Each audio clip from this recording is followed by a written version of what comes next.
¿Qué es Castilla y cuál es su territorio? Desde su disolución como corona en el siglo XVIII, dependiendo de los diferentes gobernantes, organizaciones políticas, asociaciones o historiadores, ha habido y hay muchas propuestas territoriales para Castilla. Desde el siglo XVIII se ha jugado tanto con el territorio de Castilla que ni siquiera los propios castellanos tenemos claro cuál es el territorio de Castilla. En especial los que vivimos en las comunidades autónomas castellanas que no forman parte de las actuales autonomías que contienen el topónimo Castilla. En este mapa podemos ver el mapa de Castilla en su máxima expansión territorial, que es la que formaba la corona de Castilla desde la conquista de Navarra en el año 1512, y que existió hasta el año 1715, año en el que el reformismo borbónico hace desaparecer las diferentes coronas que componían España con los decretos de nueva planta. Ahora voy a exponer las diferentes propuestas que se han dado para el territorio de Castilla desde la supresión de la corona castellana hasta nuestros días. Para el reformismo borbónico del siglo XVIII, la propuesta territorial para Castilla fue la de dividirla en dos regiones, Castilla la Vieja y Castilla la Nueva, desgajando así muchos territorios castellanos para crear nuevas regiones, pasando Castilla de estar formada por 24 provincias a solamente 8.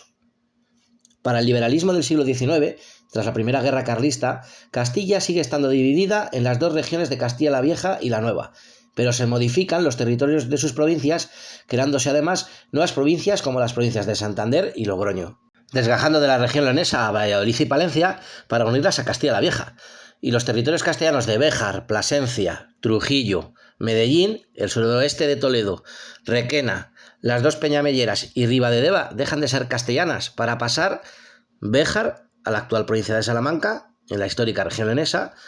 Plasencia, Trujillo y Medellín y el suroeste de Toledo las unen a la Extremadura leonesa para crear la actual Extremadura. Requena pasa de Cuenca a la provincia de Valencia para crear la actual región valenciana, y las dos Peñamelleras y Ribadedeva, en vez de ser incluidas en la provincia de Santander, actual Cantabria, pasan a la provincia de Oviedo, actual Principado de Asturias. A mediados del siglo XIX, los liberales dividen a España en 4 divisiones: la España uniforme, compuesta por los territorios de la Corona de Castilla; la España incorporada, compuesta por los territorios de la Corona de Aragón; la España foral, compuesta por los territorios de Navarra y Vascongadas; y la España colonial, compuesta por las posesiones de África, Asia, América y Oceanía. En 1869, el Partido Republicano Federal presenta el manifiesto denominado Pacto Federal Castellano, también llamado Pacto de Valladolid, por el cual Castilla estaría formada por los estados de Castilla la Vieja y Castilla la Nueva, proponiendo una Castilla unida y constituida por 17 provincias dentro de la República Española. Tras la caída de la Primera República, que solo duró un año y medio, el Pacto Federal quedó en papel mojado, por lo que Castilla siguió dividida y conformada por las regiones creadas a principios del siglo XIX. A comienzos del siglo XX, el republicanismo empieza a hablar de autonomías para las regiones de España, y hay varias propuestas. Una conocida como carreterismo, ideada por Luis Carretero y su hijo Antonio, en la que proponía que el territorio de Castilla era solamente el conformado por las instituciones medievales como las veedrías y las comunidades de vía y tierra, excluyendo a Valladolid y Valencia por ser estas leonesas, a pesar de haber estado conformadas en veedrías, y excluyendo también a los territorios de Castilla la Nueva, que formaron parte del antiguo reino de Toledo. Las ideas de Carretero fueron muy populares, pero no llegaron nunca a materializarse, mientras que con la instauración de la Segunda República es cuando se crea el primer Estatuto de Autonomía de Castilla y León, y su territorio estaba conformado por las provincias de la región leonesa y las de Castilla la Vieja. Castilla la Nueva no llegó siquiera a hablar de autonomía. Cuando estalló la Guerra Civil Española, dio al traste con todo proceso autonómico. Con la muerte de Franco y el fin de la dictadura se pasó al régimen del 78, en el cual se crearon las autonomías de Castilla y León y Castilla-La Mancha, desgajando de la primera a Cantabria y a La Rioja, y desgajando a la segunda Madrid, pero añadiéndola a la provincia murciana de Albacete. En el año 1999, los constitucionalistas proponen el proyecto del Consejo de Comunidades Castellanas, formado por las comunidades autónomas de Castilla y León, Madrid y Castilla-La Mancha, que básicamente hoy es el territorio que se considera como Castilla de una manera oficial. Además de estas propuestas territoriales para Castilla, vamos a ver a continuación otras propuestas creadas a finales del siglo XX y principios del siglo XXI. La propuesta territorial más conocida para Castilla es la propuesta del castellanismo. Las de los partidos políticos de Tierra Comunera y UPC, que hoy en día son el PECAS e IZCA, que reivindican como Castilla el mapa propuesto en el Pacto Federal Castellano de 1869. Otra propuesta territorial para Castilla es la de los leonesistas. Para el leonesismo, Castilla la Vieja sería el territorio castellano que quedaría separado de León en el caso en el que la región leonesa se conformase en autonomía. La Asociación Castilla propone la unión de Castilla la Vieja y Castilla la Nueva. Carlos Carrasco Muñoz de Vera propone la actual autonomía pero sin el condado de Treviño. Estos dos libros suyos, a mi parecer, son buenísimos, salvo por la territorialidad que propone para Castilla. La propuesta del federalismo ibérico propone para Castilla el territorio que propone el Consejo de Comunidades Castellanas, pero segregando a la provincia de León, a la que incluirían en la región denominada Castro, una región que no sé dónde se han sacado. La verdad que el libro es un disparate, pero bueno, estoy haciendo un análisis de las diferentes posturas e ideas que hay sobre un futuro territorio para Castilla e incluso España. En los años 40, el nacionalsocialismo alemán ideó un mapa de las etnias de Europa en la que Castilla desaparecía del mapa, para pasar esta a denominarse Duero y Mancha, desgajando a Soria y La Rioja para introducir a La Rioja en el País Vasco y Soria a Aragón. El final de la Segunda Guerra Mundial dio al traste con esta propuesta loca y racista. Pero en los años 60, miembros del Instituto Anerve del Tercer Reich catalogaron los grupos étnicos de toda Europa proponiendo para Castilla el territorio propuesto por Carretero, añadiéndole La Mancha y Murcia. A comienzos del siglo XXI, los denominados identitarios, la extrema derecha actual, proponen para Castilla trocearla, nada nuevo para la pobre Castilla, e incluirla en una región denominada Meseta Ibérica. Y además hay unos neonazis que proponen para Castilla la unión de las dos Castillas, Andalucía, Murcia, Teruel, Asturias y el este de Cantabria, y dan por buena la propuesta de un anarquista que escribió el libro de Baskonia. La propuesta territorial que aparece en el libro de Baskonia y que tiene muchos adeptos dentro del nacionalismo navarro propone arrebatar a Castilla los territorios que históricamente son castellanos y nada tienen que ver con Baskonia. Arrebatan Trasmiera, la Merindad de Castilla la Vieja, la Bureba y la Rioja, basándose más o menos en la jurisdicción de la Inquisición con sede en Logroño. Este mapa de la jurisdicción de la Inquisición española lo he extraído del libro La Navarra Marítima. Y ya que estoy mostrando este mapa, voy a aprovechar para recomendaros 5 libros para conocer la historia de Navarra y el País Vasco. Bueno, los 5 libros que os voy a recomendar de la editorial Pamiela son Navarra sin fronteras impuestas, La Navarra Marítima,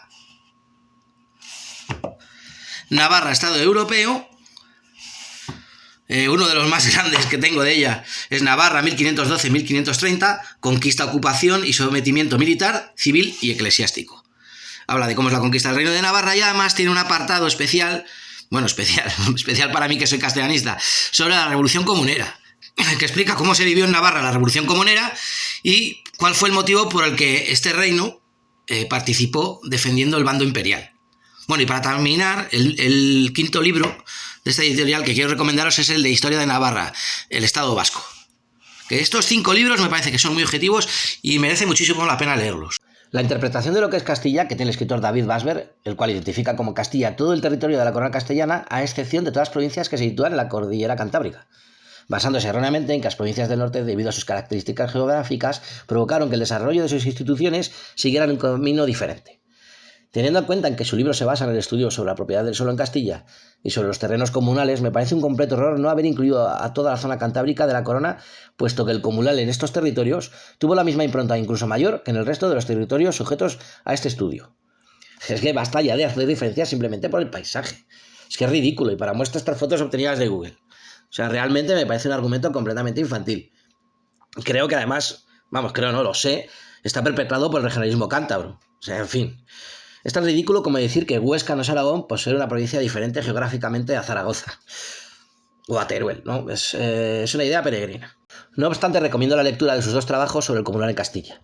Tierra y sociedad en Castilla y la venta de tierras baldías, el comunitarismo agrario y la corona de Castilla durante el siglo XVI. Por último, me queda por exponer las posiciones comunistas con respecto a la territorialidad de Castilla y me ha sorprendido que no hay ninguna propuesta nueva. Al haber tantas escisiones dentro del comunismo, voy a basarme en tan solo 4 posturas. La primera en el libro escrito por Dolores Ibarruri en el año 1970, titulado España Estado Multinacional. Habla que todos los territorios de España son nacionalidades, y estas son las regiones existentes desde el siglo XIX, a excepción de Navarra, que estaría unida a Euskadi si los navarros quisiesen. Y mirando en internet por parte del actual Partido Comunista no he encontrado ninguna posición al respecto, a excepción de que a nivel regional tienen comités, y estos son los respectivos de cada comunidad autónoma. Por tanto, entiendo que para el PC, Castilla serían las actuales Castilla y León, Madrid y Castilla-La Mancha. No sé si con León o sin León. También tenemos el Partido Comunista de los Pueblos de España, que solo cambiaría territorialmente Euskal Herria como región. Las demás regiones serían las actuales autonomías. Y por último tenemos la escisión del Partido Comunista de los Pueblos de España, llamada Comunistas de Castilla, que proponen el territorio del Pacto Federal Castellano. Creo que con estas últimas propuestas para Castilla he conseguido hacer un resumen de casi todas las que podemos encontrar tanto en libros como en páginas frikis de internet. Tras ver estas propuestas voy a dar mi opinión sobre lo que yo creo que es Castilla, basándome en todos los libros sobre la historia de Castilla y España que he tenido el placer de leer. Tras la derrota de los comuneros, el proyecto de Castilla fue la creación de España. con los Austrias comprando a la nobleza de la corona aragonesa y después con los Borbones implantando la castellanización de España. Y aún siguen en ello. Recordemos aquellas palabras del ministro Wert. Pues sí, es que nuestro interés es españolizar a los alumnos catalanes y que se sientan tan orgullosos de ser españoles como de ser catalanes. La nación española es cosa de Castilla, basta ver la bandera de España del siglo XIX. Como muy bien dijo el Endacari Ardanza, porque España uninación es Castilla ampliada. Cuando una persona considera su nacionalidad española es porque en realidad es castellano. Basta ver que los territorios de España, donde más española se siente su población, es en los territorios de la Corona de Castilla. Como podéis ver en el gráfico, donde más color azul hay, es en los territorios de la Corona de Aragón y el antiguo Reino de Navarra o Euskal Herria. Castilla logró imponerse y por eso hoy en día la lengua castellana es la lengua oficial de España. No es casual que todos los territorios de España donde no hay otra lengua oficial que la castellana sean los territorios más españolistas, ya que en estos no hay movimientos separatistas. Pero, ¿es España una nación de naciones como sugería Anselmo Carretero? En mi humilde opinión, sí, y lo quiero argumentar. Para mí hay dos conceptos de nación, el liberal y el tradicional. O la nación política y la nación étnica, como defiende el filósofo Gustavo Bueno en su libro España no es un mito. Para el liberalismo, que es la ideología que impera en Europa y que defiende la inmensa mayoría de los españoles, la nación es sinónimo de Estado. Allí donde hay un Estado hay una nación, por tanto España sería una nación. Pero desde la perspectiva tradicional, una nación consta de 4 factores nacionales: lengua común, cultura común, religión común y una idiosincrasia propia. Y resulta que estos factores nacionales los tienen los diferentes pueblos de España, o las Españas, como llamaban los tradicionalistas a las nacionalidades españolas. Por tanto, si aunamos los dos conceptos, España es una nación de naciones. Como defendían Anselmo Carretero, Dolores Ibarruri, Antonio Hernández Pérez en sus 2 libros, Teoría de las Españas y Restitución de las Españas, o Miquel Iceta, militante del PSC. Nacionalidad es sinónimo de nación. Y en los estatutos de autonomía, al menos en 8 de ellos, se cita la expresión nacionalidad histórica o nacionalidad. La Constitución española reconoce que hay nacionalidades históricas y regiones. Y aquí está la cuestión más importante. ¿El concepto de nacionalidad es diferente al de nación? Pues la realidad es que no. Nación y nacionalidad es lo mismo. Y lo explicó muy bien Licinio de la Fuente, exministro de Franco, en el debate de la Comisión de Asuntos Constitucionales del 12 de mayo de 1978. Nacionalidad es equivalente a nación, en algunas terminologías concretas, o nacionalidad es algo que se deriva de la preexistencia de una nación. Por tanto, daría igual que dijéramos que España se integra de naciones y regiones, porque decir que se integra de nacionalidades y regiones es exactamente lo mismo.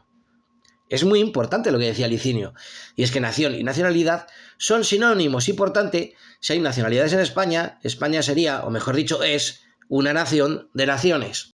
¿Qué naciones componen España? Pues como muy bien dice Iceta, por lo menos hay 8 estatutos de autonomía que hablan de nacionalidad sobre su territorio.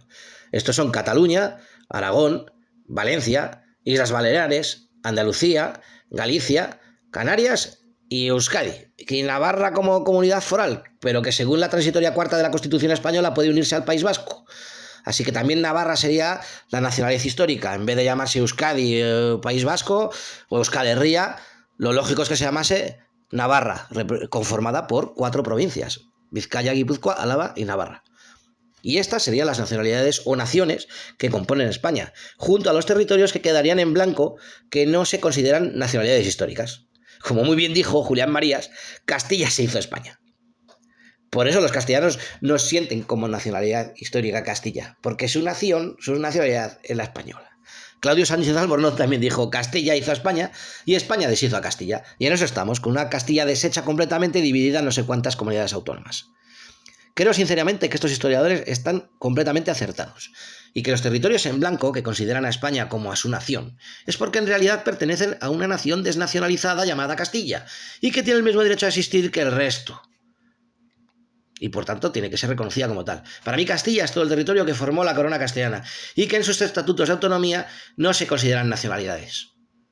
Es decir, Castilla estaría formada por Castilla la Vieja y la Nueva, el Reino de Murcia y el Reino de León, al que pertenecería el Principado de Asturias como Principado leonés y la Extremadura leonesa. Castilla tiene una de las simbologías más antiguas de Europa. Podemos ver su escudo en muchísimos edificios históricos de la corona castellana y por tanto nuestra bandera histórica es la bandera de los castillos y leones, que es la simbología más correcta para esta tierra. Muchas gracias por ver el vídeo. Saludos desde Cantabria.